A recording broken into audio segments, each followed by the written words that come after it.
Hi friends, welcome to Renna சமையல். இன்றைக்கி என்ன சமையல் பார்க்க போகிறோன்னா, ரொம்ப சுவையான ஹெல்த்தியான சாஃப்டான சப்பாத்தி கூடவே ஹோட்டல் ஸ்டைலில் ஒரு வெஜ் குருமா தான் பார்க்க போகிறோம்.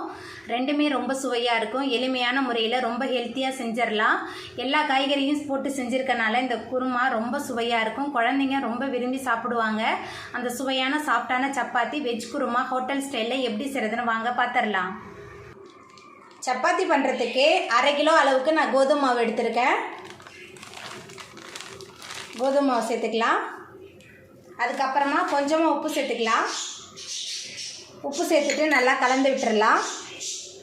உப்பு மாவும் சேர்த்துட்டு நல்லா கலந்து விட்டாச்சு. இதில் நெய் எண்ணெய் எதுவுமே நம்ம சேர்க்க வேணாம். கொஞ்சம் கொஞ்சமாக வெது வெதுப்பான தண்ணி சேர்த்து நம்ம பிசைஞ்சிக்கலாம். தண்ணி வெது வெதுப்பாக இருக்கணும். ரொம்ப சாஃப்டாக இருக்கும் இந்த சப்பாத்தி. கொஞ்சம் கொஞ்சமாக தண்ணி சேர்த்துட்டு நல்லா பிசைஞ்சு வச்சிடலாம். பச்சை தண்ணியில் நம்ம சப்பாத்திக்கு மாவு பிசைஞ்சோமா அந்த அளவுக்கு நல்லா வராது. அதனால் வெது வெதுப்பான தண்ணியில் தான் நம்ம மாவு பிசையணும். கொஞ்சம் கொஞ்சமாக வெது வெதுப்பான தண்ணி சேர்த்து சப்பாத்தி மாவு பிசைஞ்சு வச்சுட்டேன். பாருங்கள், இந்த அளவுக்கு நல்லா பிசைஞ்சு எடுக்கணும். சப்பாத்திக்கு மாவு பண்ணி 1/2 மணி நேரம் ஆயிடுச்சு. மாவு நல்லா ஊறி வந்துட்டு அந்த மாவுலேருந்து கொஞ்சமாக எடுத்து இந்த மாதிரி நான் பால் மாதிரி உருட்டி வச்சுருக்கேன். இப்போ கொஞ்சமாக மாவு தொட்டு நம்ம உருட்டிடலாம். மாவு நம்ம நல்லா பிசைஞ்சோமா உருட்டுறதுக்கு ஈஸியாக வரும். சப்பாத்தியை நல்லா தேய்ச்சி எடுத்துட்டேன். நம்ம மாவு நல்லா பிசைஞ்சு எடுத்தாலே சப்பாத்தி தேய்க்கிறதுக்கு நல்லா வரும். பாருங்கள் எவ்வளோ சூப்பராக வந்திருக்குன்னு சொல்லிட்டு. சப்பாத்தி பண்ணுறதுக்கு அடுப்பில் தோசைக்கல் வச்சுருந்தேன். தோசைக்கல் சூடாயிட்டு அதுக்கப்புறமா நம்ம திரட்டி வச்சுருந்த சப்பாத்தி மாவை சேர்த்துடலாம்.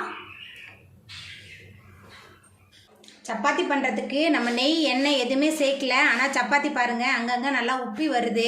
ரொம்ப சாஃப்டாக இருக்கும். அடுத்த பக்கம் நம்ம திருப்பிடலாம்.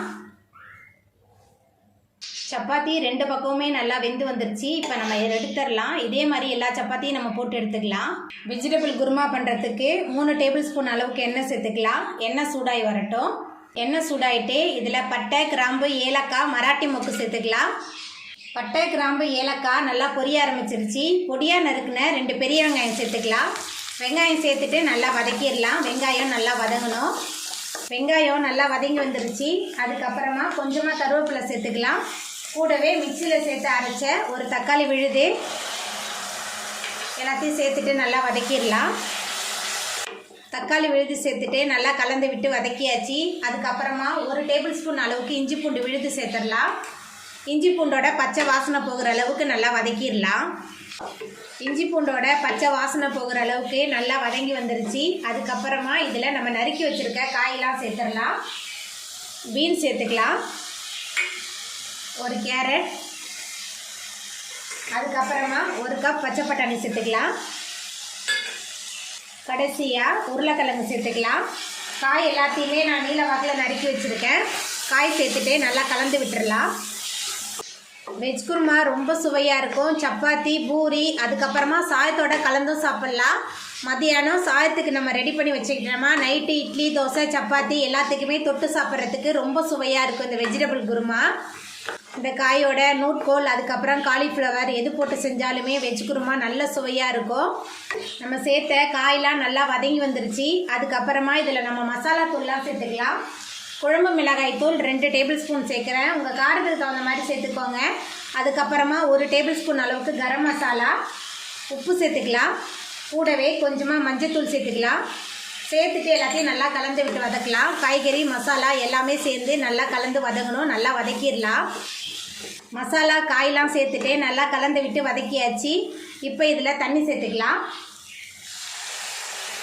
தண்ணி சேர்த்துட்டு நல்லா கலந்து விட்டுடலாம். தண்ணி சேர்த்துட்டு நல்லா கலந்து விட்டாச்சு. இப்போ ஒரு மூடி போட்டு வேக வச்சிடலாம். காய் நல்லா வெந்து வரட்டும்.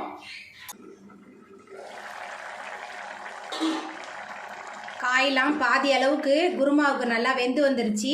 அதுக்கப்புறமா 1/2 மூடி தேங்காவை மிக்சியில் சேர்த்து விழுது அரைச்சி வச்சுருக்கேன். தேங்காய் விழுது சேர்த்துடலாம். மேலால் கொஞ்சமாக கொத்தமல்லி தழை போட்டுடலாம். கொத்தமல்லி தழை தூவிட்டு கலந்து விட்டுடலாம்.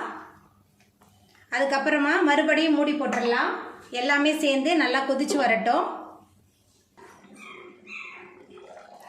தேங்காய் கொத்தமல்லி தலையெல்லாம் தூவி நம்மளோட குருமா நல்லா கொதிக்க ஆரம்பிச்சிருச்சு. கம கம நல்லா வாசனையாக இருக்குது. பாருங்கள், இந்த அளவுக்கு நல்லா திக்காக இருக்கணும். அப்போ தான் வெஜ் குருமா நல்ல சுவையாக இருக்கும். பரோட்டா, இட்லி, தோசை, சப்பாத்தி, சாதம் எல்லாத்துக்குமே கலந்து சாப்பிட்றதுக்கு ரொம்ப சூப்பராக இருக்கும். இப்போ நம்ம அடுப்பு ஆஃப் பண்ணிடலாம்.